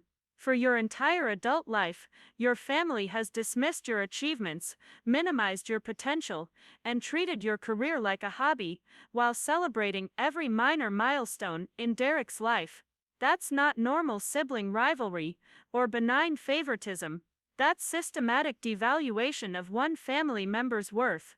Rachel was right, and the journal provided documentation that made the pattern undeniable. But accepting that meant confronting some painful truths about my family and my own role in enabling their behavior. "I never said anything," I admitted. "I never demanded equal treatment or pushed back when they dismissed my achievements. Maybe if I'd been more assertive." "Maya, you were a child when this pattern started, and by the time you were old enough to recognize it, it was so entrenched that challenging it would have been seen as disruptive or selfish. Your grandfather's journal shows that he tried to intervene and was shut down by your parents. If he couldn't change their behavior, how could you have?" That afternoon, I returned to the ranch and spent several hours walking the property, thinking about family dynamics and the weight of carrying forward Grandpa's legacy. The journal had provided clarity about why he'd chosen me for this inheritance, but it had also forced me to confront the depth of my family's dysfunction and my own complicated feelings about finally being seen and valued. My phone rang as I was walking back toward the house. Derek's name appeared on the screen, and I answered with some trepidation, unsure whether he was calling to offer support or to relitigate the inheritance decision. "Maya, I've been thinking about our last conversation, and there's something I need to tell you." His voice sounded heavy, burdened with something he'd been carrying. "What is it?" I found some things in Mom and Dad's house when I was packing up my old room, things that I think you should know about. Derek explained that while cleaning out his childhood bedroom, he'd discovered a box of my elementary school projects and awards that had apparently been stored in his closet rather than displayed or preserved with care. Report cards showing straight A's, art contests I'd won, certificates from academic competitions I'd forgotten about. There were so many achievements, Maya, things I never knew about, because Mom and Dad never made a big deal about them. And then I started thinking about my own awards and trophies, how they were always displayed prominently in the living room, and talked about constantly. He paused, and I could hear him taking a shaky breath. I also found a letter you wrote to Mom and Dad when you were maybe 8 or 9 years old. You asked them if they could come to your art show at school, because none of your friends' parents had missed their kids' events. They never went, did they? I barely remembered writing that letter, but the memory came flooding back. I'd been so excited about the art show, had spent weeks working on a painting for the display. I'd asked my parents multiple times if they could attend, and they'd said they'd try. But Derek had a football game the same evening, and naturally, that took priority. No, they didn't go, I said quietly. Maya, I'm starting to understand that the family dynamics I benefited from weren't just about celebrating my achievements, they were about actively diminishing yours. And I was too self-absorbed to notice or care. Derek's call continued for another hour, with him sharing other discoveries and memories that painted an even clearer picture of how our childhood experiences had differed. He'd been building up to something, and finally, toward the end of the conversation, he said what he'd really called to tell me. I talked to Mom and Dad yesterday about the inheritance situation. They're still pushing for some kind of compromise where I get involved in running the company, and I need to tell you exactly what I said to them. Derek had apparently been more direct with our parents than I'd managed to be, telling them explicitly that their treatment of me over the years had been unfair and that Grandpa's decision was justified based on character and work ethic rather than birth order or gender. I told them that I'd had every advantage handed to me, while you'd built your success entirely through your own effort. I told them that their inability to see your worth didn't diminish your actual value. And I told them that if they kept pressuring you to share this inheritance, they'd lose both their children, instead of just having to adjust their expectations about one. I was stunned by Derek's candor and grateful for his support, but also worried about the impact his confrontation might have on family relationships. How did they react? Not well, Derek admitted. Dad got angry and said I was being disloyal to the family. Mom cried and said she'd always tried to be fair to both of us. But I think hearing it from me rather than from you carried more weight. Sometimes people can dismiss difficult truths when they come from the person who's been hurt, but it's harder to ignore when they come from the person who benefited from the unfairness. That evening, I called my parents to try to address the conversation Derek had initiated. The call was tense and difficult, with both of them defensive about their parenting choices, but also clearly shaken by Derek's confrontation. "We love you both equally," Mom insisted, but her voice lacked the conviction it once had. "Maya, you have to understand," Dad added. "Derek always seemed to need more guidance and support. You were so independent, so capable of handling things on your own. We thought we were giving each of you what you needed." It was the same explanation they'd been offering for weeks, but now it sounded hollow even to them. The journal entries had shown that Grandpa had made similar points years earlier, and their response had been the same defensive denial. "Dad, independence and capability shouldn't be punished by receiving less attention and support. They should be recognized and celebrated." The conversation didn't resolve anything, but it established a new framework for future discussions. Derek's support had given me more credibility in challenging their behavior, and the inheritance had given me leverage they couldn't ignore. For the first time in my life, I was in a position to demand equal treatment rather than simply hoping for it. Over the weekend, I spent time reviewing Thompson Construction's employee files and business relationships, beginning to understand the scope of the responsibility I'd inherited. But I also found myself thinking about family patterns and the long-term work that would be required to build healthier relationships with my parents and extended family. The inheritance had forced everyone to confront truths they'd been avoiding for decades. Derek had been shocked into a period of self-reflection that was ultimately helping him grow as a person. My parents had been confronted with evidence of their favoritism that they could no longer deny or rationalize. And I had been given both the financial independence and the external validation necessary to stop accepting treatment that had never been acceptable. But recognition of these patterns was only the beginning. The real work would be in rebuilding family relationships on a foundation of mutual respect, rather than the distorted dynamics that had defined our interactions for 32 years. And that work would require patience, forgiveness, and a willingness from everyone to examine their own behavior honestly. As I sat on the ranch's front porch that Sunday evening, watching the sunset paint the Texas sky in brilliant colors, I realized that Grandpa's inheritance was about much more than money or business ownership. It was about forcing his family to see each other clearly, perhaps for the first time, and creating an opportunity for more honest and equitable relationships moving forward. Whether we could take advantage of that opportunity remained to be seen. Final part: the Golden Child inheritance story. The phone call that changed everything came on a Tuesday morning 6 weeks after I'd moved into the ranch. I was reviewing quarterly reports at Grandpa's old desk when an unknown number appeared on my screen. The voice belonged to Marcus Webb, a private investigator I'd never heard of, but his first words made my blood run cold. "Miss Thompson, I've been hired by your family to investigate the circumstances surrounding your grandfather's will. I need to speak with you about some irregularities we've discovered." I set down my coffee cup with trembling hands. "What kind of irregularities?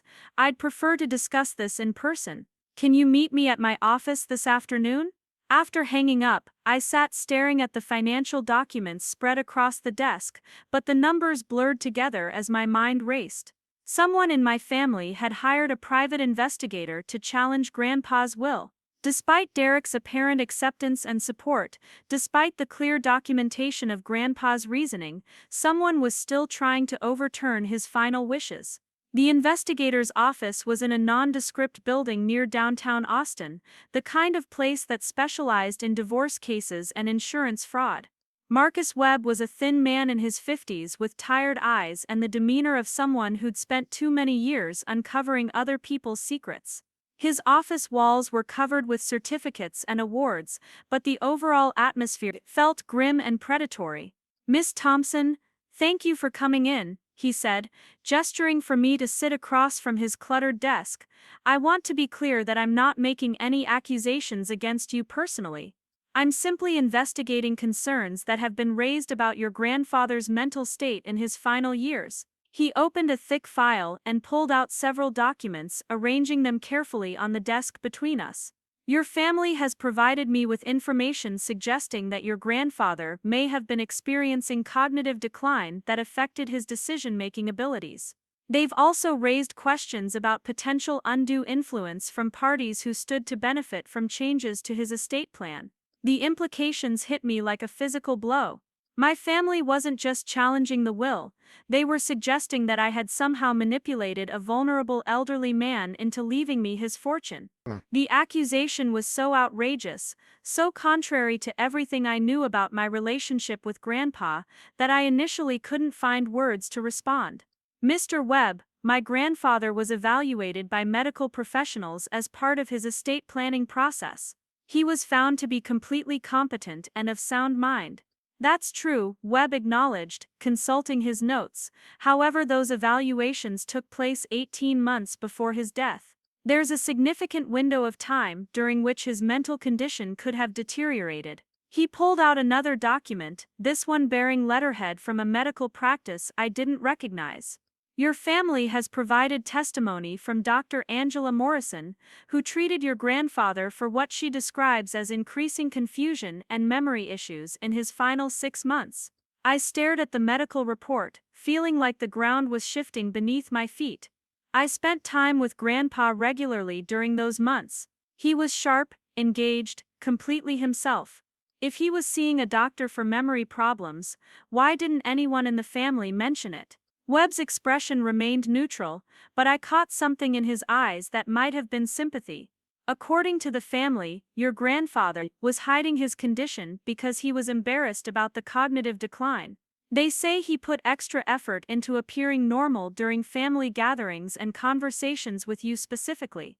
The suggestion that my grandfather had been performing normalcy during our conversations, that our final months together had been an elaborate charade to hide his deteriorating mind, felt like a knife twisting in my chest. But more than that, it felt wrong.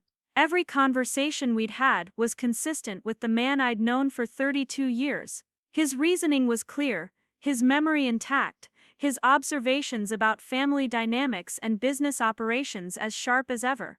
Mr. Webb, can I ask who specifically hired you to conduct this investigation? He consulted his notes again.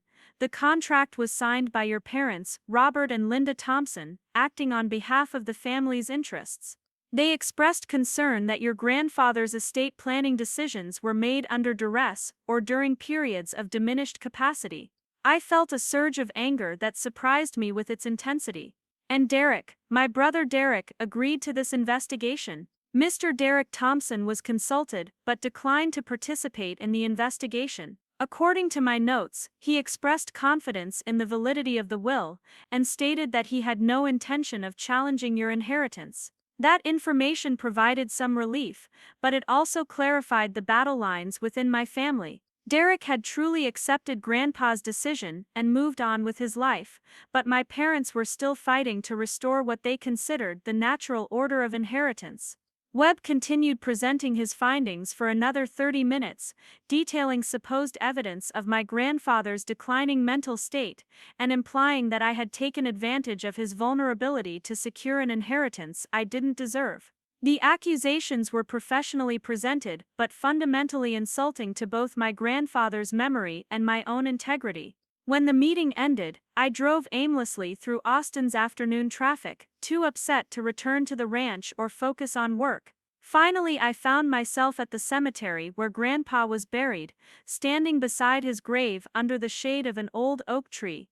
"They think I tricked you," I said aloud to the headstone, feeling foolish but needing to voice my frustration. "They think you weren't really yourself when you decided to leave me the inheritance." The accusation was particularly painful because it diminished both my grandfather's final act of love and recognition, and my own worthiness to receive it. If Grandpa had been mentally compromised, then the inheritance wasn't a deliberate choice to honor my character and potential. It was just the confused decision of an elderly man who no longer understood the consequences of his actions. That evening, I called the lawyer who had handled Grandpa's estate planning. David Chen listened patiently as I described the investigator's accusations and the family's attempt to challenge the will's validity. "Maya, I want to assure you that these challenges are not uncommon in cases involving substantial inheritances that don't align with family expectations," he said calmly. "Your grandfather anticipated this possibility, which is why he was so thorough in documenting his mental competency and his reasoning for his estate planning decisions." Chen explained that Grandpa had actually undergone additional medical evaluations just 3 months before his death,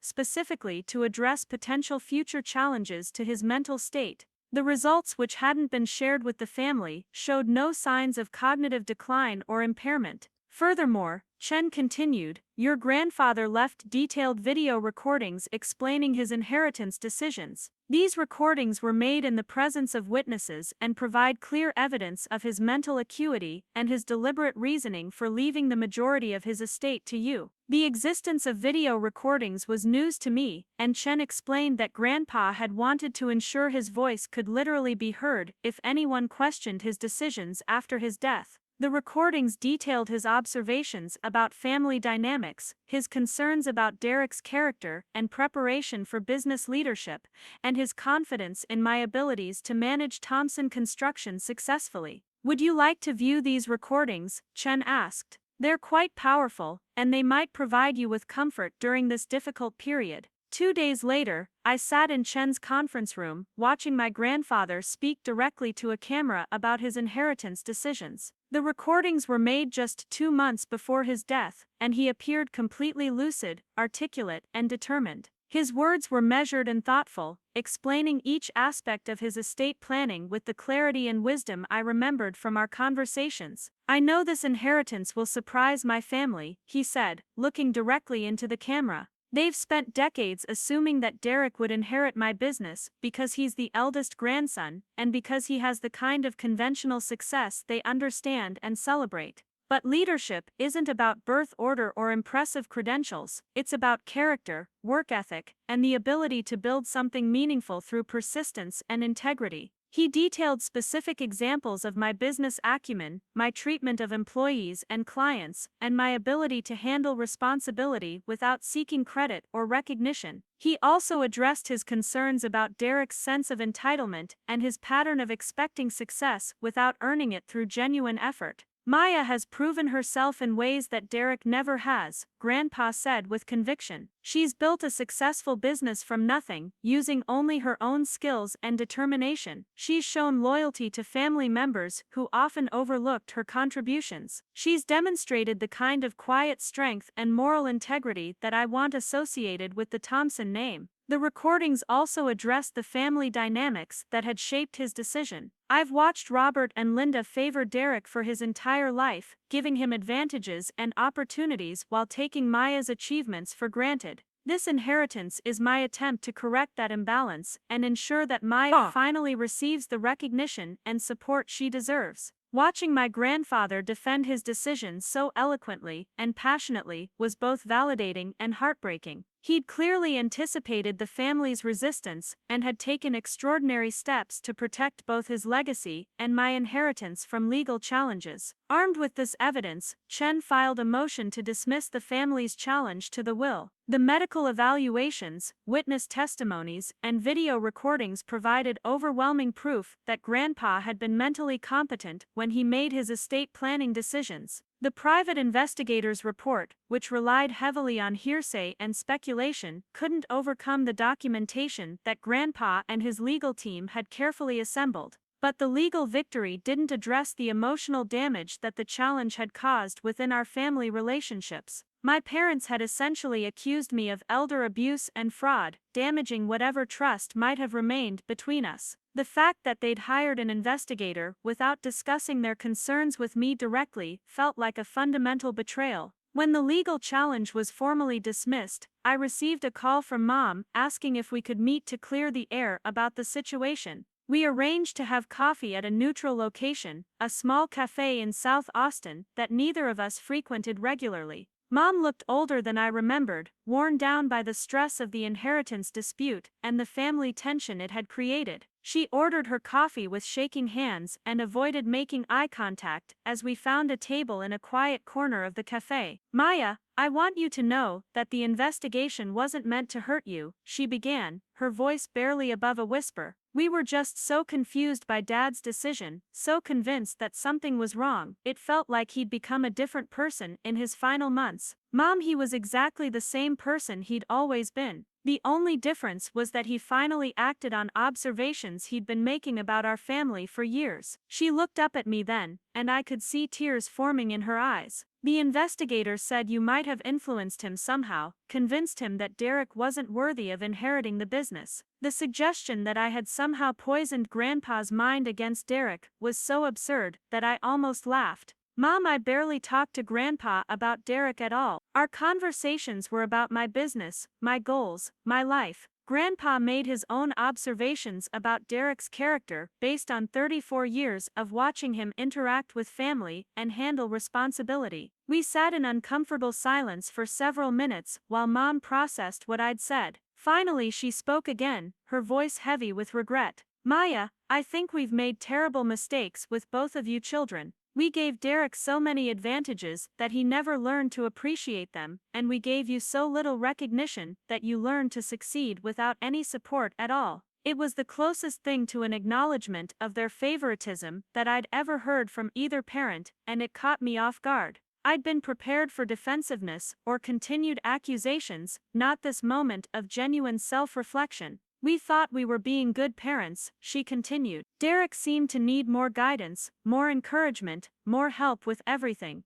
You were so capable, so independent. We thought you didn't need as much from us. I needed different things from you, I said gently. I needed you to see my achievements, to celebrate my successes, to believe in my potential the way you believed in Derek's. Mom nodded, wiping tears from her cheeks with a crumpled napkin. Your grandfather saw that, didn't he? He saw what we missed, what we failed to give you. The conversation continued for another hour, covering years of family dynamics and missed opportunities for connection. It wasn't a complete reconciliation, but it was a beginning. Mom acknowledged that their treatment of Derek and me had been fundamentally unfair, and she expressed genuine regret about the pain their favoritism had caused. I don't know if we can fix all the damage we've done, she said as we prepared to leave. But I want you to know that I'm proud of what you've accomplished, and I understand why Dad chose you for this inheritance. 6 months later, I was settling into my new role as the head of Thompson Construction with increasing confidence and competence. The senior managers had fully accepted my leadership, and the company was thriving under my management.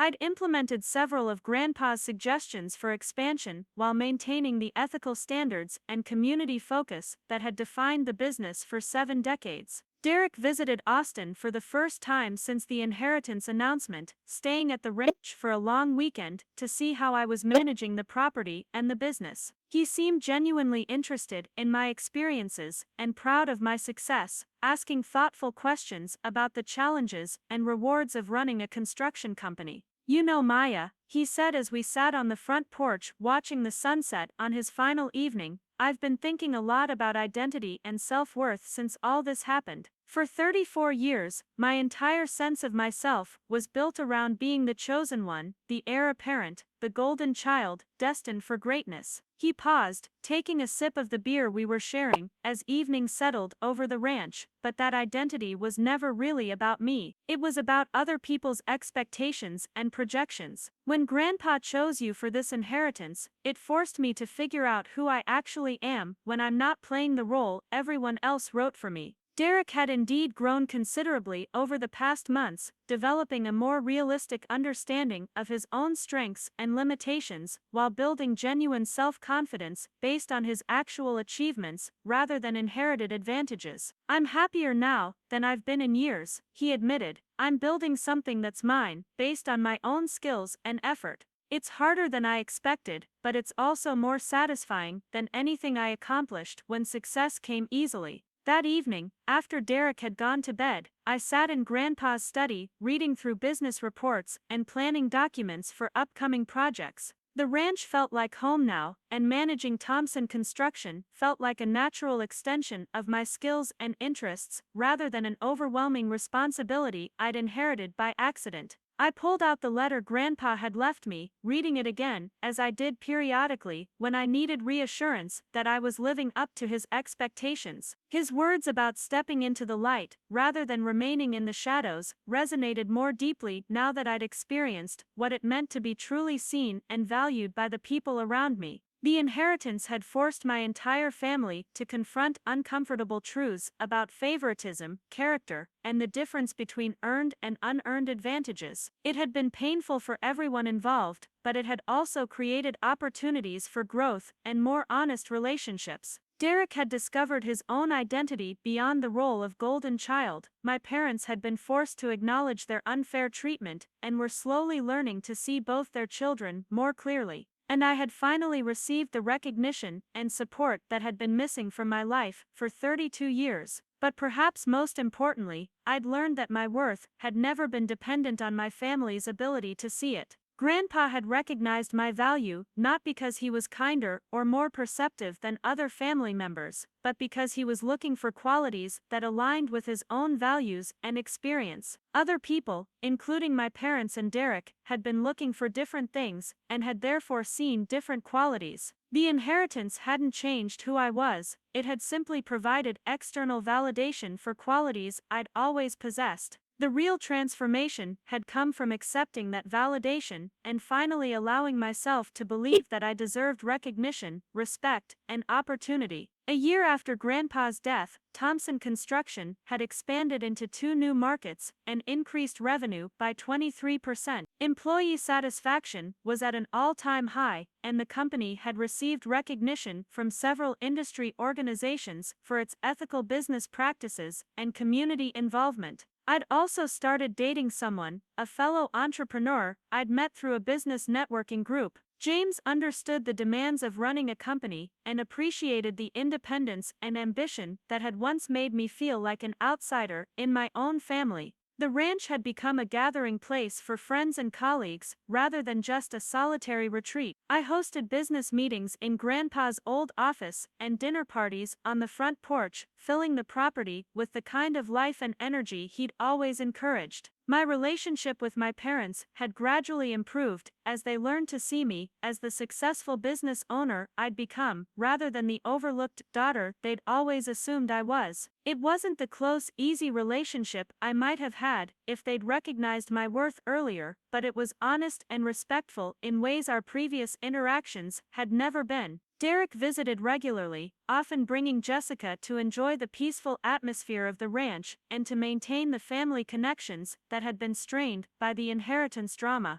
He'd been promoted to partner at his financial firm and was building impressive success on his own terms rather than relying on family name or connections. Most importantly, I'd learned to value my own achievements and trust my own judgment in ways that had been impossible when I was constantly seeking validation from people who were fundamentally unable or unwilling to provide it. The inheritance had given me financial independence, but the greater gift had been the confidence to stop apologizing for my success and start embracing the opportunities it created. Standing on the ranch's front porch on a warm evening in late spring, looking out over the property that had become my home and thinking about the business that had become my calling, I felt a deep sense of gratitude for Grandpa's wisdom and courage in making such an unconventional inheritance decision. He'd seen potential in me that I hadn't even recognized in myself, and he'd structured his legacy to ensure that potential could flourish without the constraints of family expectations or traditional gender roles. The inheritance hadn't just changed my financial circumstances, it had changed my entire understanding of what I was capable of achieving.